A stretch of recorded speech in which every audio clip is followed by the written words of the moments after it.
Break के बाद रुक करेंगे महाराष्ट्र बुलेटिन की ओर। महाराष्ट्र बुलेटिन में बात होगी धुले की, जहां एक भव्य स्वास्थ्य शिविर का किया गया आयोजन। आगे बात करेंगे नासिक की, जहां मनमाड शहर में आतंक मचाने वाला तेंदुआ आखिरकार जाल में फंसा। ऐसी तमाम खबरों पर विस्तार से होगी चर्चा। धुले शहर के मनमाड जीन क्षेत्र में मुख्यमंत्री चिकित्सा सहायता प्रकोष्ठ, एबी फाउंडेशन एवं प्रतीक फाउंडेशन के सहयोग से एक भव्य स्वास्थ्य शिविर का आयोजन किया गया। शिविर का उद्घाटन राज्य के विपणन एवं प्रोटोकॉल मंत्री तथा जिले के संरक्षक मंत्री जयकुमार रावल ने किया। विधायक अनूप भैया अग्रवाल, पूर्व केंद्रीय रक्षा राज्य मंत्री डॉक्टर सुभाष भामरे, जिला कलेक्टर जितेंद्र पापलकर आदि उपस्थित रहे। स्वास्थ्य शिविर में विभिन्न रोगों के 1560 से अधिक परीक्षण किए गए। रक्तदान शिविर के साथ साथ लाभार्थियों को आयुष्मान भारत कार्ड भी वितरित किए गए। इस शिविर में 2000 से अधिक नागरिकों ने भाग लिया और लाभ उठाया। शिविर के उद्घाटन के अवसर पर संरक्षक मंत्री रावल ने एबी फाउंडेशन एवं प्रतीक फाउंडेशन की पहल की विशेष रूप से सराहना करते हुए आम नागरिकों से ऐसे शिविरों का लाभ उठाने की अपील की। इस शिविर में स्वास्थ्य जांच के साथ साथ महिलाओं के स्वास्थ्य पर भी विशेष ध्यान दिया गया। संकल्पनेतून या ठिकाणी एबी फाउंडेशनची स्थापना करण्यात आली। संपूर्ण आरोग्य व्यवस्था या ठिकाणी सुसूत्रित यावी यासाठी आम्ही दिवस रात्र या ठिकाणी काम करतोय। सध्या भेडसावणारा प्रश्न आहे कॅन्सर आणि त्या कॅन्सर संबंधी आमचं मोठं कार्य या ठिकाणी संपूर्ण जिल्ह्यात सुरू आहे।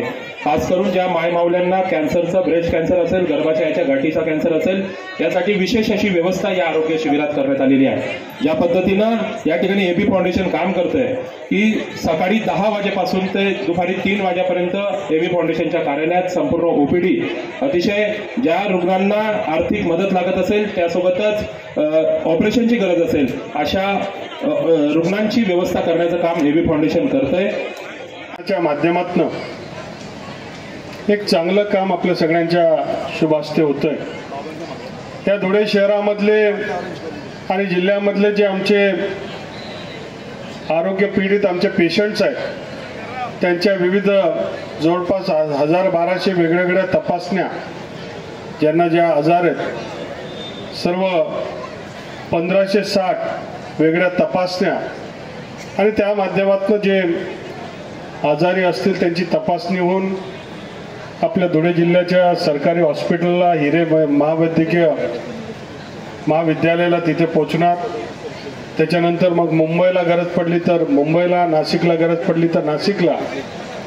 राज्याचे मुख्यमंत्री यांच्या आरोग्याचा एक स्वतंत्र सेल आहे आणि या सेलच्या माध्यमातून हा धुळे जिल्ह्यातला असो किंवा नंदुरबार मधला असो, जो पेशंट आहे त्याला लीलावती असो किंवा अजून कुठलं हॉस्पिटल असो, जिथे मोफतचे कन्या ट्रस्टच्या प्रॉपर्टी आहेत, यांना जिथे आरोग्याची व्यवस्था लागेल तिथे व्यवस्था निर्माण करण्याचं काम सरकारच्या माध्यमातून झालेलं आहे।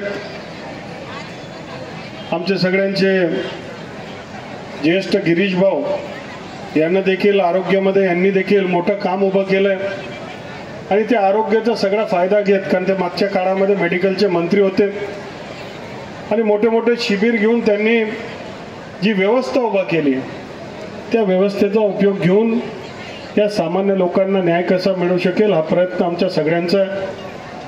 धुळे जिल्ह्याचा भूमिपुत्र म्हणून ज्यावेळेस पालकमंत्री बनतो त्यावेळेस जबाबदारी अधिक आपली सगळ्यांची होते, माझी वाढते, आपल्या सगळ्यांची वाढते आणि मग येणाऱ्या 5 वर्षामध्ये आपल्याला दिसेल की हक्काचा माणूस ज्यावेळेस एका पदावर असतो त्यावेळेस तो आपल्या परिसरासाठी काय काम करतो याचा परिणाम हा स्वतः आपल्या सगळ्यांना दिसणार आहे। आरोग्याच्या संदर्भात आम्ही संकल्प केलाय की धुळे जिल्ह्याला परिपूर्ण करण्याचं काम आम्ही ठरवलंय।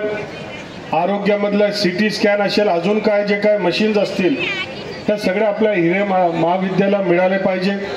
शहराच्या मधोमध महिलांसाठी हॉस्पिटल उभं झालं पाहिजे। तालुक्याच्या वेगवेगळ्या ठिकाणी मोठं आरोग्याचं हॉस्पिटल निर्माण झालं पाहिजे।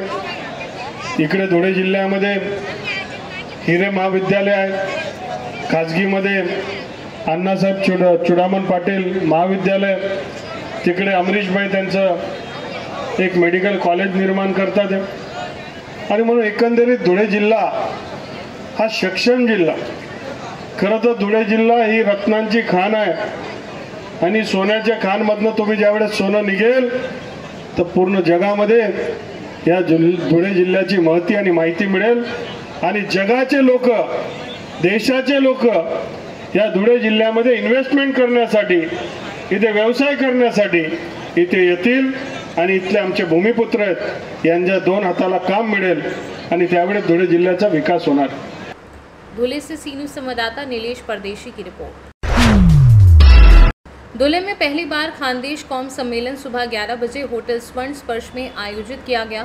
खानदेश कौम सम्मेलन में 150 से अधिक बाल रोग विशेषज्ञों ने हिस्सा लिया। डॉक्टर धुले में पहला खानदेश कौम सम्मेलन आज सुबह 11 बजे धुले शहर के सरकारी रोड पर होटल स्वर्ण स्पर्श में शुरू हुआ। कार्यक्रम पूरे दिन सुबह से शाम तक आयोजित किया गया। इस सम्मेलन में मुख्य रूप से कोलकाता से डॉक्टर अतनु भद्रा बाल रोग विशेषज्ञों को टीकाकरण पर मार्गदर्शन देंगे। विभिन्न प्रख्यात डॉक्टर युवा बच्चों को टीकाकरण के बारे में मार्गदर्शन देंगे। इस कार्यक्रम के मुख्य अतिथि कलकत्ता से डॉक्टर अतनु भद्रा, नागपुर से डॉक्टर परम मोड़, नासिक से डॉक्टर अमोल पवार, नासिक से डॉक्टर रविंद्र सोनावड़े, धुले से डॉक्टर रवि बानखेड़कर थे। इस अवसर पर सम्मानित अधिकारियों ने विस्तृत मार्गदर्शन दिया।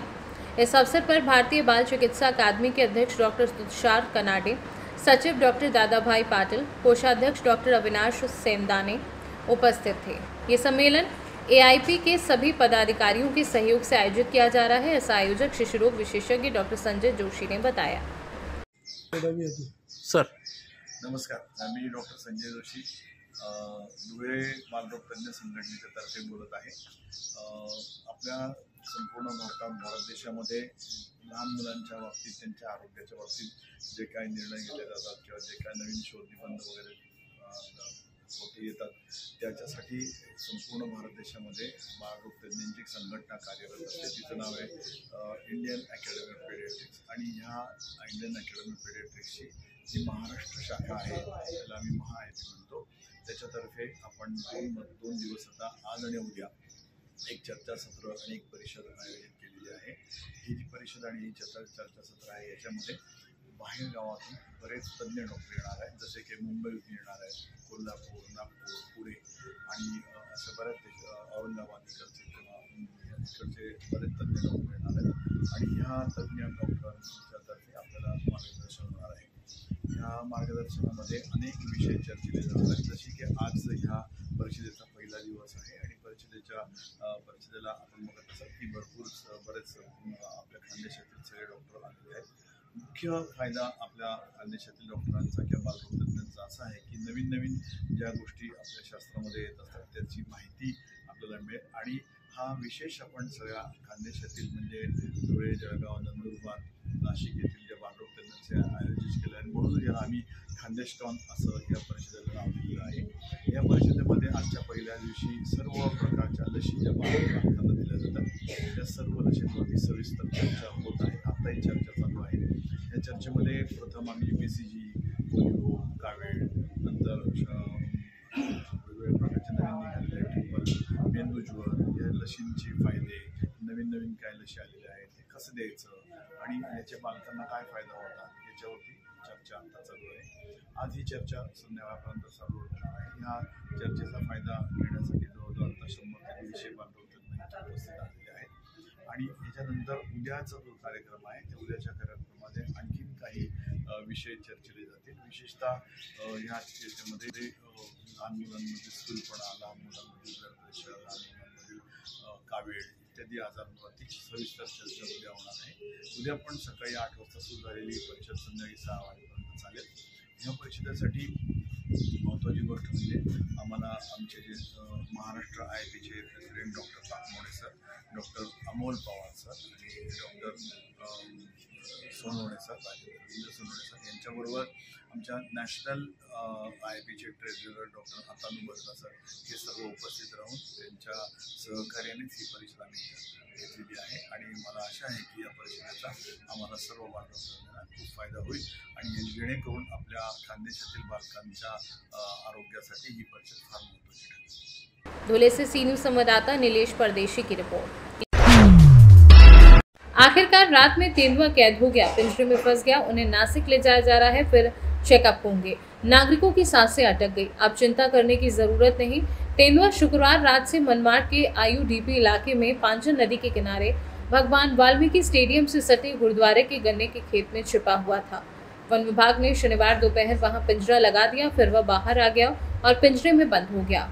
परसों से इस तेंदुए ने बुदलवाड़ी दुर्गुडे बस्ती में घूमते हुए 2 कुत्तों पर हमला किया था। वन अधिकारियों ने शनिवार की दोपहर ईट भट्टे के पास पिंजरे में बकरी का चारा रखकर पिंजरा रखा और वह उसमें फंस गया। नासिक से सी न्यूज संवाददाता संजय यादव की रिपोर्ट। महाराष्ट्र बुलेटिन में बस इतना ही। देश दुनिया की बाकी खबरों को जानने के लिए आप देखते रहिए सी न्यूज भारत।